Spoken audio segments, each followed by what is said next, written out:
Aujourd'hui, dans Australie Express. Un homme va devoir guider un train massif à travers le désert australien. Notre jolie petite locomotive semble avoir du mal. Dans la forêt tropicale, une technologie vieille de 120 ans est toujours d'actualité C'est très chaud. et affronte les paysages les plus hostiles du continent. Pendant que des fanatiques du réseau ferroviaire de Sydney vont s'amuser durant toute une journée. Il y a des centaines de millions de combinaisons possibles. Ce sont les rois de l'Outback. Il faut tout le temps être concentré. Certains des plus grands trains au monde Si ça tourne mal, les conséquences seront graves. effectuent de longs trajets C'est une bombe sur roue. à travers un continent hostile. Waouh, regardez toute cette eau. Une nation compte sur eux C'est bon les gars, on s'y met.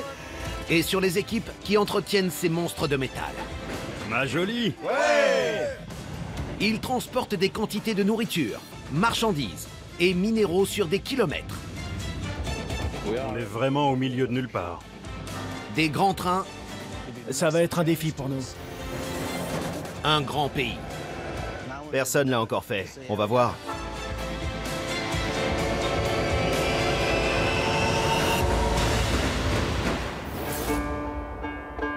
Le Pilbara, en Australie occidentale. Jeff Wilson débute sa journée dès l'aube. On va se rendre aux mines. Il y a des chances pour qu'il pleuve. Ce qui signifie que la journée de travail risque d'être plus longue que prévu. Le poste de travail de Jeff n'est autre qu'un des plus longs trains du monde.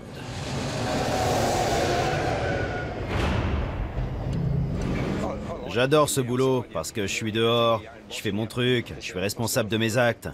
Petit bureau, mais c'est pas la taille qui compte.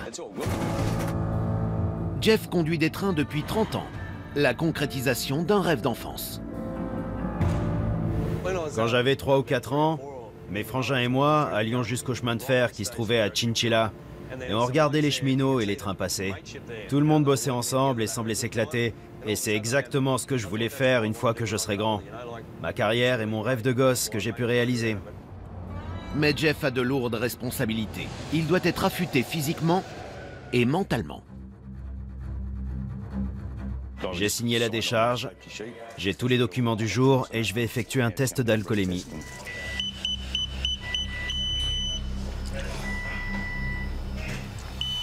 On a 0. Jeff travaille pour Fortescue Metals Group, qui est dans l'industrie du minerai de fer depuis 9 ans. Et pour cela, l'entreprise a dû construire sa propre voie ferrée. Les frais ont été considérables. Le temps du retour sur investissement est arrivé. Et plusieurs trains longs de plus de 2 km roulent sur ces voies, transportant 37 000 tonnes de cargaison par voyage au quotidien, sans interruption. Jeff va piloter un train vide depuis Port Hedland jusqu'au désert, afin de récupérer le minerai extrait des mines de Solomon.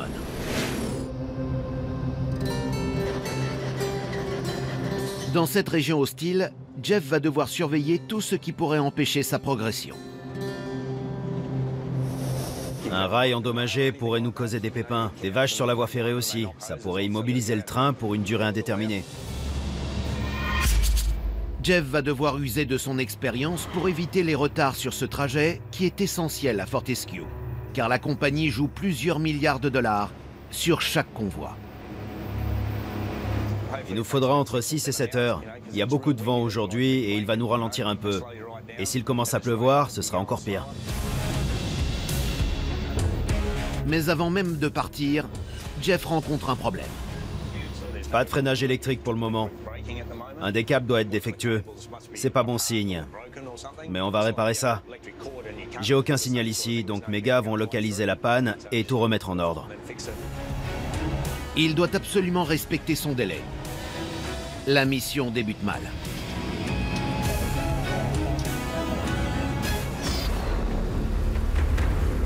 En Tasmanie, au beau milieu d'une nature luxuriante et périlleuse, C'était l'ancien pont. L'eau l'a carrément détruit. La compagnie ferroviaire West Coast Wilderness a pour mission de transporter les gens hors et à l'intérieur de cette impénétrable forêt, avec la particularité d'utiliser des machines âgées de plus d'un siècle. À cause des conditions de voyage, tout peut arriver ici. Les paysages y sont aussi époustouflants que dangereux. C'est pas une voie ferrée de tourpeau.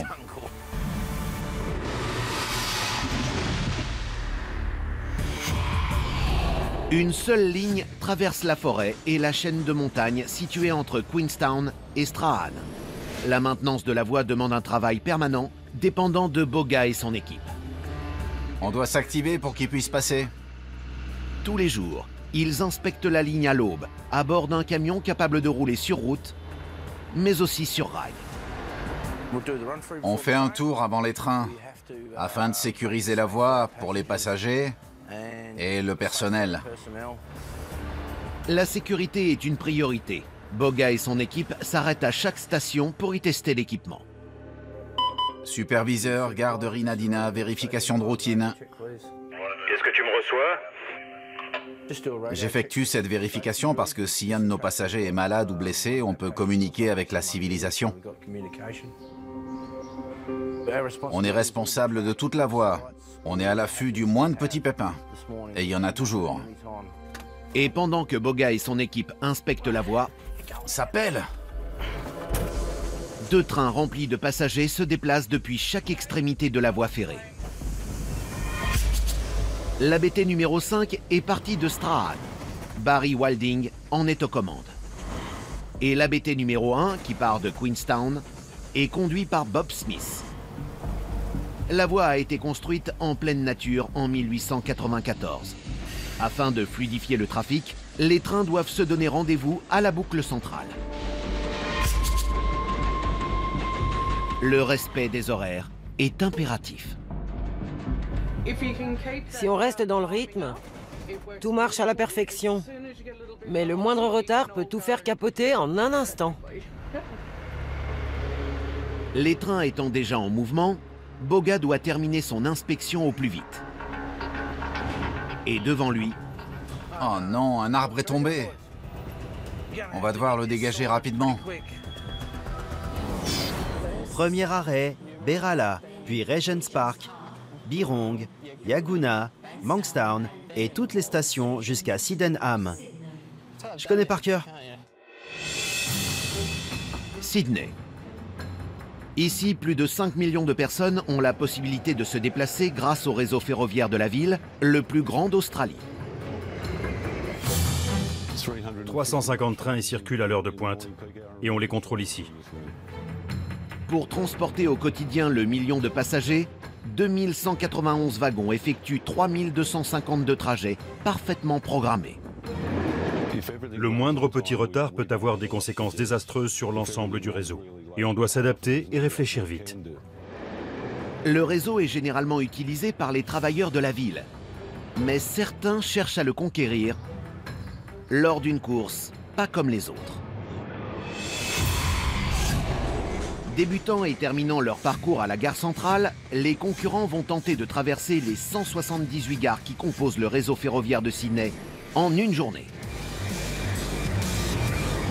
C'est comme un marathon, mais un peu différent. On passe la journée dans un train et c'est fatigant, mine de rien.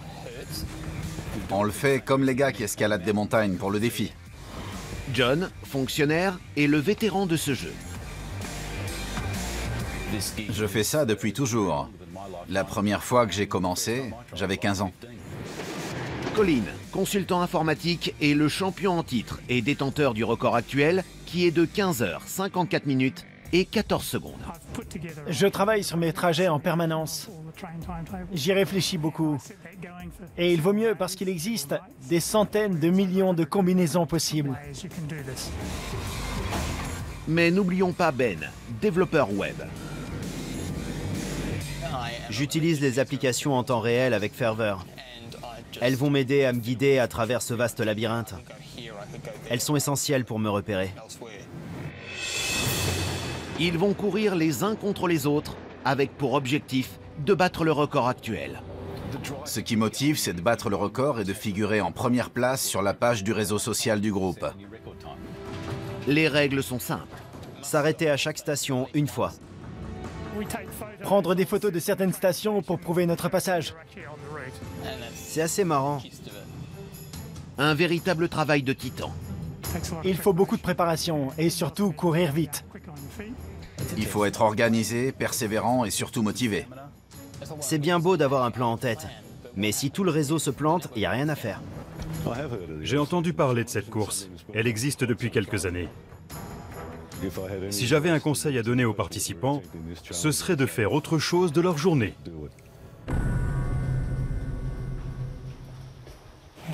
Mais voilà, 5h12 du matin. À la gare centrale de Sydney, le marathon labyrinthique est sur le point de débuter.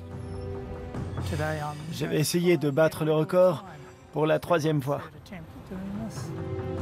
Chaque participant a son propre plan et part d'un quai différent. Je suis parfaitement prêt. J'ai mon plan, je pars vers le quai 23 pour choper mon premier train. Le record sera-t-il battu? Qui va gagner la course aujourd'hui? On est prêt à partir. Voyons comment ça se passe. 5h36, il part à l'heure. Au nord-ouest du pays, J'espère qu'on va réparer ça. Jeff rencontre un problème au niveau du système de freinage. Ça commence bien. Et il risque ainsi de prendre du retard. Vous avez des nouvelles? L'équipe de maintenance a repéré le problème au niveau d'un attelage. Ils vont réinitialiser le système. On réinitialise le CP. C'est parti. On a un système de freinage électronique sur tout le train. Il a été réinitialisé et tout s'est bien passé. C'est comme si on l'avait réveillé. Un peu comme nous, après un petit café. On est tout de suite mieux. Jeff peut partir, mais il a déjà 20 minutes de retard. Et c'est parti pour la mine. En espérant que tout se passe bien. Il se dirige vers le désert et espère y rattraper le temps précédemment perdu. Mais un autre problème fait son apparition. Il y a un convoi qui se dirige vers nous. On est là. Et lui est là. Il faut quelques kilomètres pour arrêter mon train. Donc je commence à ralentir. Et il faudra aussi du temps pour le refaire rouler.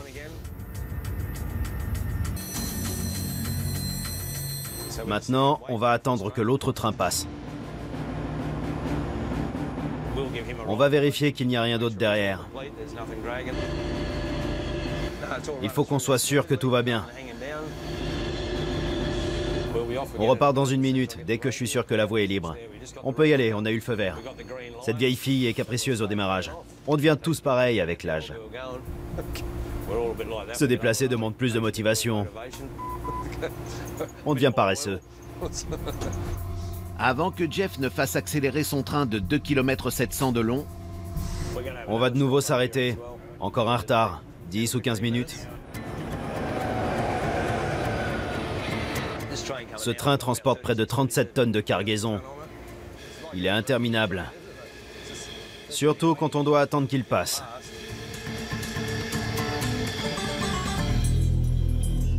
c'est un véritable embouteillage ferroviaire qui se déroule au beau milieu du désert. On croise un autre train. Il est de chez nous, celui-là. Un retard de plus. Ça commence pas bien du tout. Pour l'instant, impossible pour Jeff de rattraper son retard. Pendant ce temps, en Tasmanie, 2 trains circulent sur la même voie, mais en sens opposé. Entre eux se trouvent Boga et son équipe de maintenance qui ont détecté un problème qui pourrait bloquer la circulation. On a un arbre qui est tombé et un train qui arrive. On doit s'en charger au plus vite. On a un arbre au sol au point 27300. On peut ramener l'excavatrice? L'acheminement de l'excavatrice sur place va leur coûter du temps qu'ils n'ont pas. Cette voie ferrée unique se trouve au beau milieu des forêts de Tasmanie. Elle est à la merci des éléments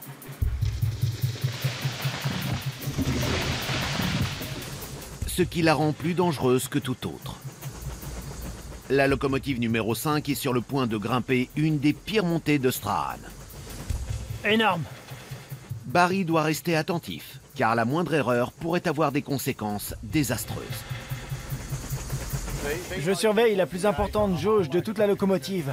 Parce que si on n'a pas d'eau dans la chaudière, alors on devient une bombe. Si le niveau tombe trop bas, alors on peut avoir de sérieux problèmes.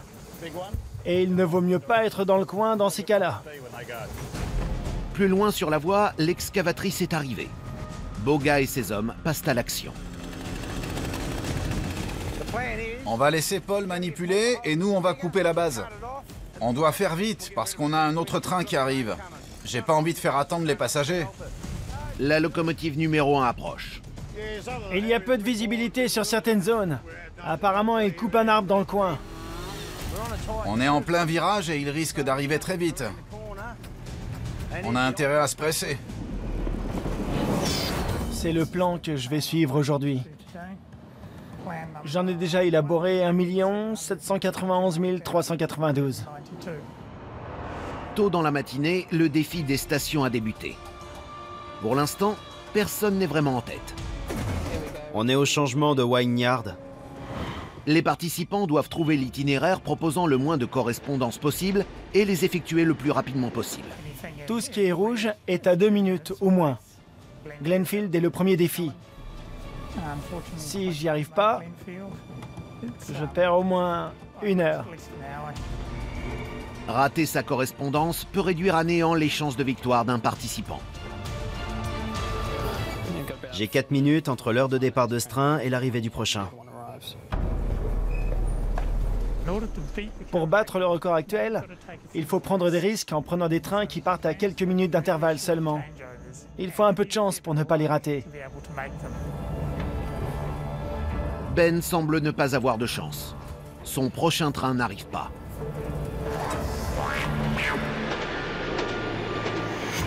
En approchant de la station de Glenfield, Colin rencontre également des problèmes. On retourne à Leppington. Je surveille le train que je veux. Son prochain train va arriver avec 30 secondes d'avance et il pourrait le rater. J'ai retourné le problème dans tous les sens. Cette correspondance est le talon d'Achille de mon plan. On s'échauffe les gambettes. S'il le rate, il va devoir trouver un plan B. Je vais courir. Il ne disposera que d'1 791 392 de combinaisons possibles. Celui-ci va à Port Hedland, je l'ai vu partir hier. J'espère pouvoir reprendre la route après son passage. Dans le Pilbara, Jeff a 300 km à parcourir et il est déjà en retard pour récupérer les 250 wagons remplis de minerais de fer. On a reçu le signal, on peut y aller. Je vais essayer de rattraper le temps perdu. Mais aujourd'hui, la voie est très fréquentée. On a croisé 2 trains, et on a un autre derrière qui se rend aux mines aussi. Et il pourra avancer que lorsqu'on avancera. J'espère pouvoir commencer à foncer et ne pas avoir à m'arrêter en permanence. C'est fatigant et on perd du temps. Jeff doit rester vigilant. Il fait 40 degrés à l'extérieur et il aura une redoutable chaîne de montagnes à franchir, à l'aller comme au retour. Quand on fait ce boulot, on oublie qu'on se trouve très loin de la civilisation. Si on tombe en panne et qu'on n'a plus de courant, on n'a plus d'air conditionné. Et en été, dans le Pilbara, il fait très chaud. C'est l'enfer sur Terre. C'est pourquoi on emmène toujours plein d'eau, au cas où on aurait un pépin. Parce que si ça arrive, on n'a pas d'autre choix que d'attendre que quelqu'un vienne nous sortir de cet environnement hostile. Pour éviter les drames, la voie est équipée d'un système de sécurité. Il y a un détecteur de chauffe des roues et des roulements sur les rails qui permet de repérer les éléments en surchauffe. Ensuite, si on en a, les gars du central nous l'annoncent par radio. Une détection de surchauffe et il perdrait encore plus de temps. Mais il a de la chance. Rien à signaler sur son train. C'est dommage qu'on ait dû s'arrêter plusieurs fois. La locomotive roule super bien aujourd'hui. Mais la partie la plus difficile est encore à venir. La chaîne de Chichester. On a parcouru 125 km. Donc on est à mi-chemin. Mais la partie la plus compliquée arrive pour les locomotives. C'est là qu'elles vont devoir se donner à fond et nous faire grimper les collines sans lâcher. Il y a des nuages là-bas qui pourraient être annonciateurs de mauvaises nouvelles. La pluie nous ferait glisser lors de la montée. Et ça nous fera encore prendre du retard. Le train approche de l'inclinaison redoutée. Jeff espère qu'il pourra la franchir sans aucun problème.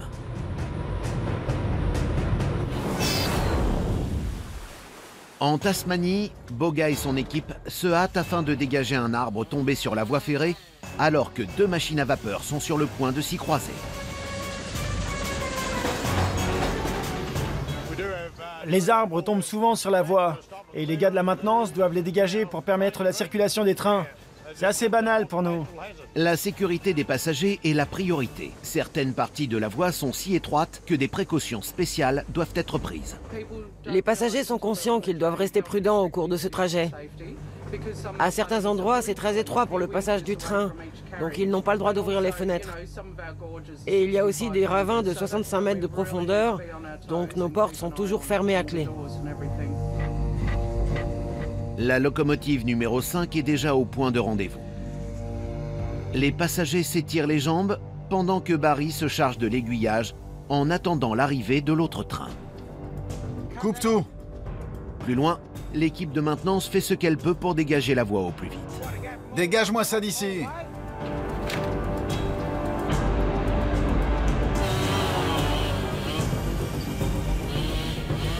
Bien. On va pas faire attendre les trains. Il va arriver d'ici peu. On a bien travaillé. On peut repartir. Boga évacue son équipe de la piste et la locomotive numéro 1 arrive à la station. Joli. L'aiguillage a été fait. Ce serait pas idéal d'avoir deux trains qui vont dans des directions opposées sur la même voie. Les deux véhicules vont continuer leur voyage dans la forêt.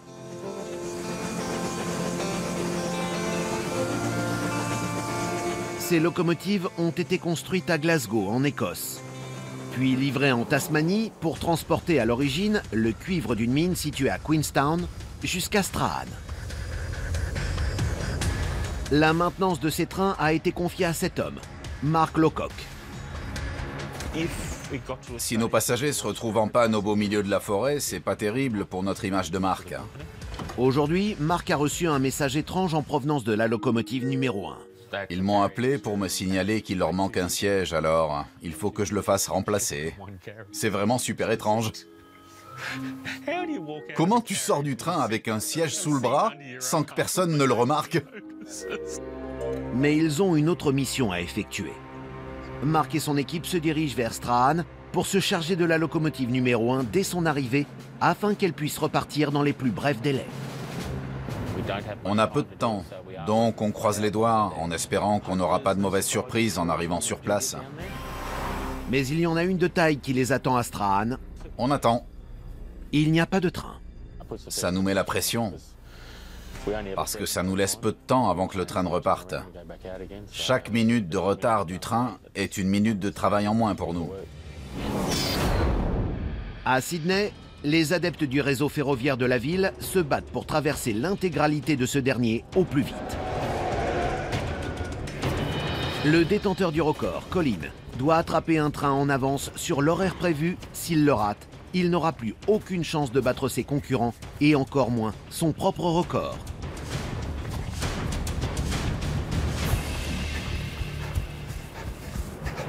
Son concurrent John se trouve dans le train en partance. Colin va arriver?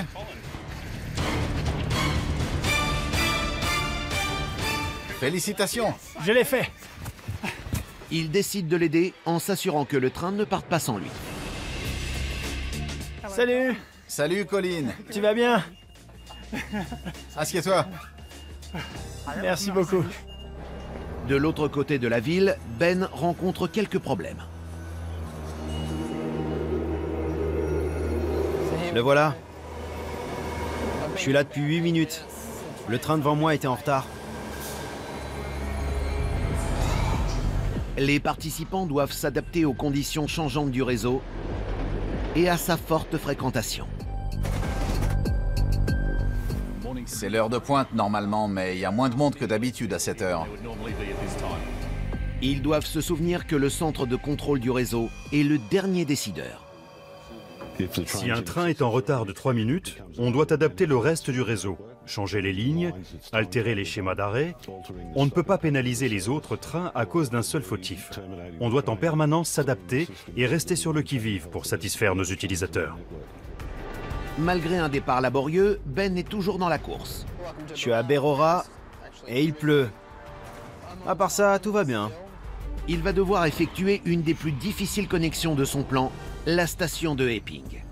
Soit ça se passe bien, soit très mal. Les participants l'ont surnommé le Mont Epping. Colin l'a déjà franchi plus tôt. Il y a un très long escalator, puis un deuxième, encore plus long. On n'a qu'1 minute pour arriver en haut. Le passage de Ben est bloqué. Il y a beaucoup de monde. S'il rate sa correspondance, la course de Ben est terminée. On va passer au milieu des montagnes, et c'est là qu'on va voir ce que nos locomotives ont dans le ventre. Jeff est sur le point de franchir la chaîne de Chichester à bord d'un train de 2 km 700. On voit un semi-remorque descendre la route. Il se dirige vers notre croisement. J'espère qu'il va bien s'arrêter au passage à niveau. Mais d'abord, il doit franchir un passage à niveau. Le camion ne nous voit pas, donc je vais lancer un signal sonore pour lui indiquer qu'on approche. Il peut arriver que les systèmes de signalisation marchent pas. Pour les conducteurs de train, les passages à niveau sont toujours une inquiétude. Ils doivent se fier à un système de signalisation moderne et espérer que les conducteurs de camions sont au courant de leur arrivée. Percuter un camion serait catastrophique pour son conducteur, mais pourrait également faire dérailler le train et mettre Jeff en danger. J'espère qu'il n'y a aucun camion devant. C'est vraiment le truc que je crains le plus dans ce métier. Ça me fait faire des cauchemars la nuit.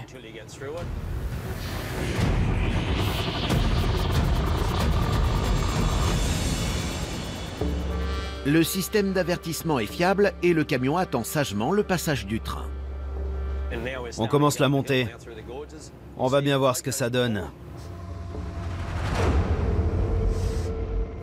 Ils ont fait un travail de dingue pour construire cette voie ferrée. Ils ont carrément creusé le paysage et regardez comme c'est pentu. C'est vraiment remarquable. Jeff a 5 km à grimper en tirant 5000 tonnes de wagons vides. Un exploit pour n'importe quelle locomotive, même pour celle qui dispose de 4000 chevaux. C'est là qu'on sent qu'elle bosse dur. On est passé de 80 km/h à 30. Et on est copié de la montée. Ça commence à chauffer, les moteurs sont à fond. On perd 1 km/h chaque kilomètre parcouru. Mais pour l'instant, on a de la chance, il pleut pas. Si Jeff reste bloqué, des locomotives vont devoir venir le chercher.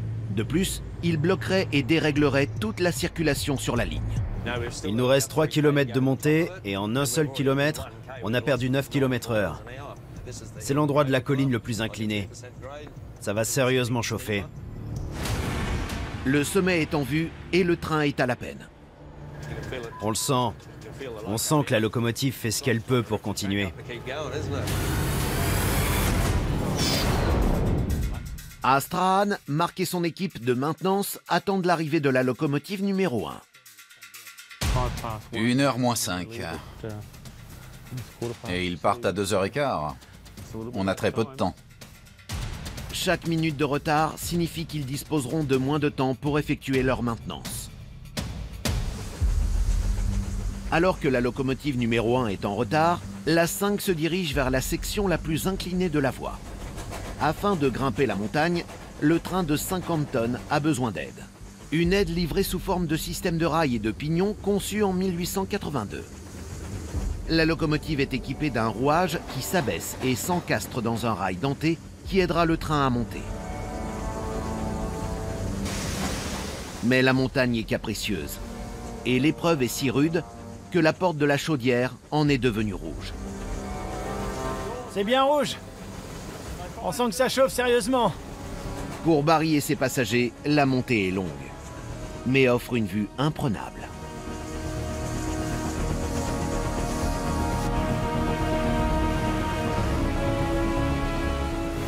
Y a rien de mieux que ce boulot.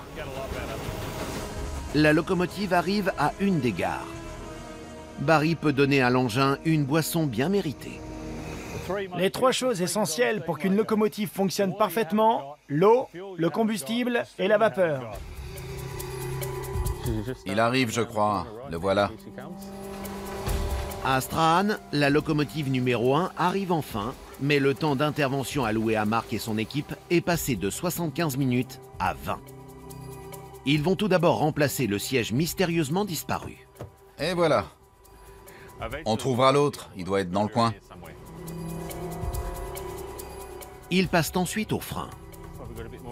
Il faut une plaquette ici. Ce remplacement est banal, mais difficile à effectuer. Chaque wagon est équipé de 8 plaquettes. Ce sont donc 24 plaquettes qui doivent être examinées et remplacées immédiatement en cas de besoin. C'est un peu serré, mais il reste qu'un wagon à vérifier après celui-là. J'espère qu'on va terminer dans les temps. Les voyageurs sont prêts à monter à bord, mais Mark est confronté à un problème. Ça rentre pas. Je vais réessayer. C'est pas normal. À Sydney, la course des stations bat son plein. En arrivant à Epping, il y avait des étudiants partout. Pour effectuer une correspondance et rester dans la course, Ben ne dispose que d'1 minute pour escalader 2 gigantesques escalators. Je dois me frayer un chemin pour arriver aux escalators. S'il échoue, il peut dire au revoir à la victoire.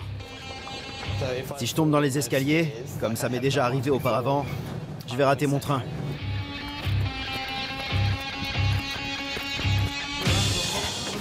Excusez-moi, merci.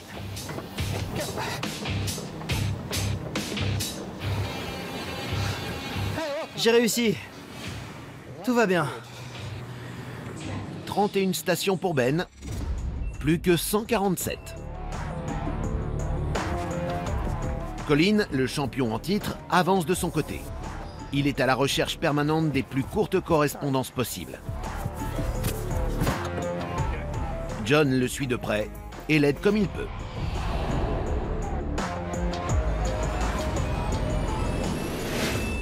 Salut John.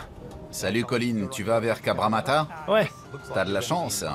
Le train qu'il te faut là-bas, je suis dedans. Et il est un peu en retard. ça va me faciliter la tâche. J'avais qu'1 minute pour l'attraper. À tout alors. Et il est là. John partage ses informations. Il y a 2-3 minutes de retard sur les trains arrivant de Campbelltown. Donc 3 minutes de retard pour sortir de la ville. Qui serviront à Colin pour la suite de la course. Ça pourrait nous jouer des tours. On verra. Les concurrents se séparent, mais sur le train suivant, Colin va devoir se battre pour rester dans la course. On arrive à la gare centrale. Et mon train n'est toujours pas parti. Il y a toujours une chance. Non, les portes sont fermées. Et voilà, je l'ai raté. Je dois changer de plan. John, le vétéran, rencontre également quelques problèmes.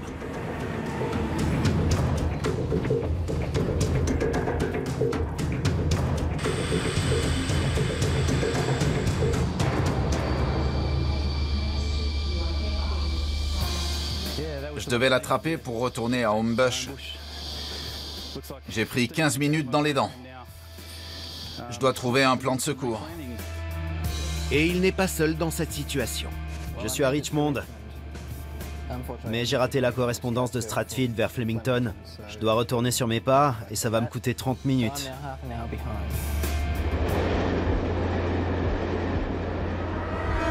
À mi-course,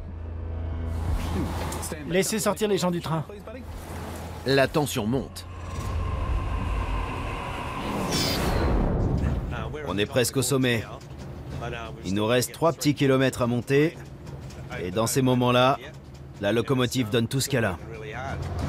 Jeff et ses locomotives de 4000 chevaux de puissance remportent lentement mais sûrement la bataille contre la montagne. C'est un combat. On avance très lentement, mais on avance. Une fois que le reste du convoi sera passé, on pourra reprendre de la vitesse.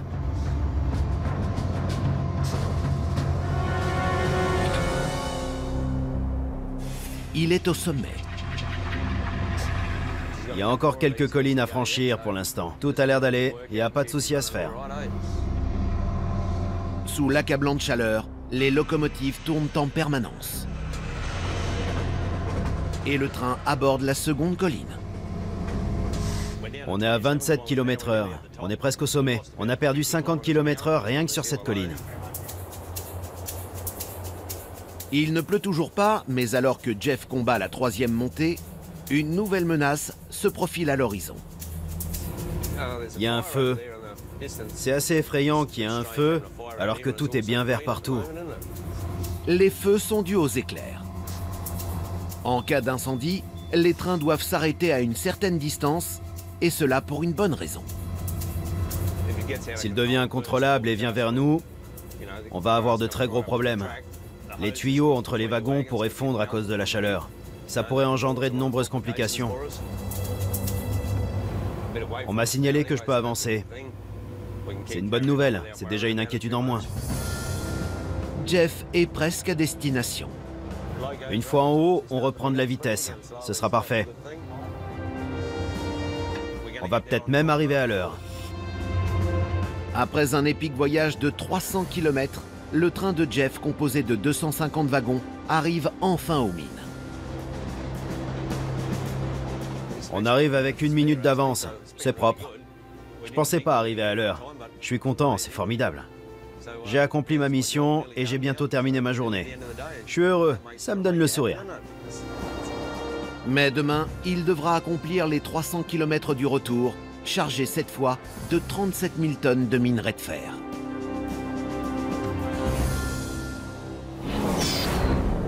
En Tasmanie, la locomotive numéro 5 s'accorde un repos bien mérité sur la route de Queenstown.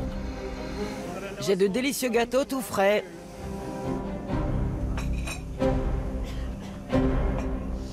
Pendant qu'à Strahan, Mark lutte afin de remplacer une plaquette de frein défectueuse.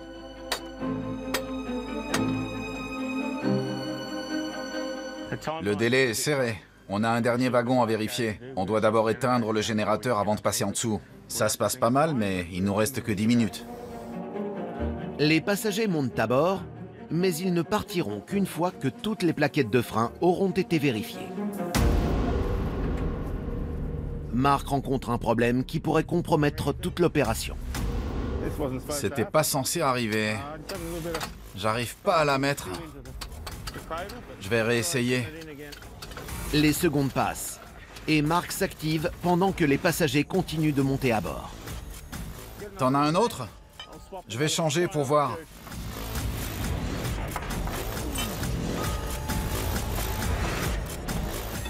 C'est mieux. Ouais, nickel. Parfait. Le train peut enfin partir. C'est bon, tu peux y aller. Fais bon voyage. À plus tard. La locomotive numéro 1 quitte Strahan pour Queenstown, mais l'équipe de maintenance a-t-elle rempli sa mission à temps? On a 3 minutes d'avance. Je suis très fier et content de nous. On fait beaucoup d'efforts. On fait tout ce qu'on peut pour accomplir nos missions. Pendant ce temps, à Queenstown, la locomotive numéro 5 arrive à destination. Le train à vapeur a conquis les montagnes une fois encore. Pour l'amoureux de la vapeur, Barry, c'est la fin d'une belle journée à la meilleure place qui soit. Je devais prendre ma retraite il y a 4 ans. Je l'ai pas fait. J'ai le meilleur boulot d'Australie. C'est génial. À ses yeux, ces machines sont bien plus que des boulons et de la fonte. C'est la chose la plus proche d'un être humain. Les locaux se comportent comme nous. Elles ont un sale caractère, peuvent parfois être très sympas, et aussi vous en faire voir de toutes les couleurs. Elles sont uniques. C'est pour ça que je les adore.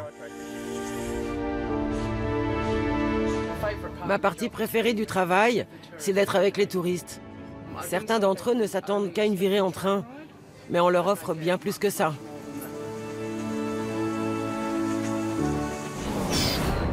c'est la dernière étape du défi des stations. J'ai une course à gagner. Les participants luttent, ils sont fatigués et commencent à commettre de nombreuses erreurs. Je vais pas pouvoir atteindre la correspondance de Bondy avant d'aller à Berora. Je vais être obligé d'en abandonner une. C'est le moment du dernier effort. Je vais sauter dans ce train et croiser les doigts.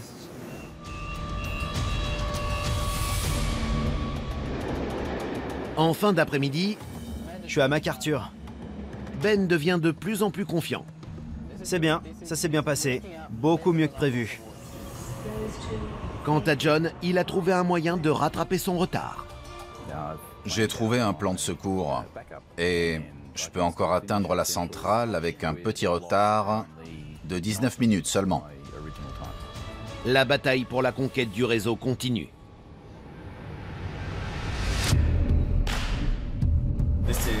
C'est maintenant ou jamais.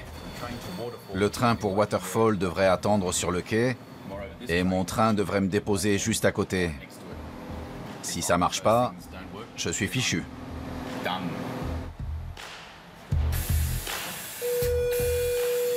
Maintenant. Génial. John m'a indiqué qu'on est tous les trois sur le point d'arriver.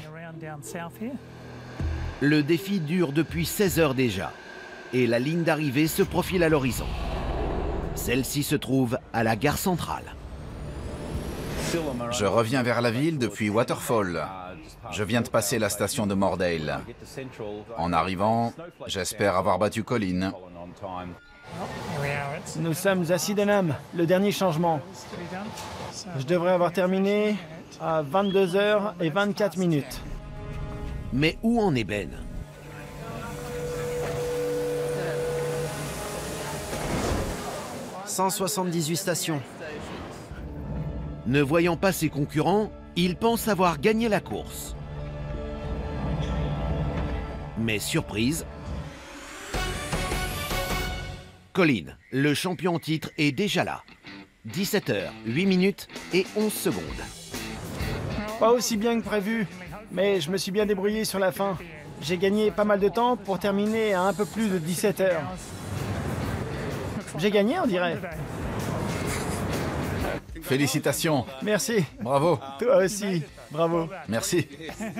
Je me suis dit que j'allais terminer dernier, mais en fait non, je suis second. Second, c'est déjà pas mal. Je me suis éclaté. C'est un bel exploit, même si j'ai pas accompli le temps que j'aurais voulu. Je suis arrivé au bout et c'est ce qui compte. Encore bravo.